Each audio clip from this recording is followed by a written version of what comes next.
מה יש שם עכשיו על בית המקדש? אז מה יקרה עם המסגד? יישבר? ומה קורה כשאתם רואים ילד ערבי? מה אתם מרגישים? רגשות זעם. זעם? מה קורה כשאתם פוגשים ילד חילוני? כשאתם חושבים על ירושלים בעוד 10 שנים.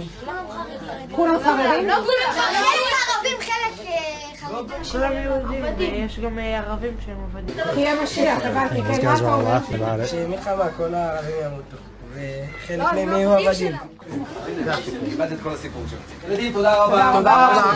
Similar to the United States, where you have different types of mainstream media like CNN, Fox News, brainwashing our citizens, it's really no different here, where Israeli kids are literally taught to hate other people who are not them in their education system. So it really starts to make you question whether or not peace is going to be an option in Palestine, Gaza, or any other country that Israel opposes.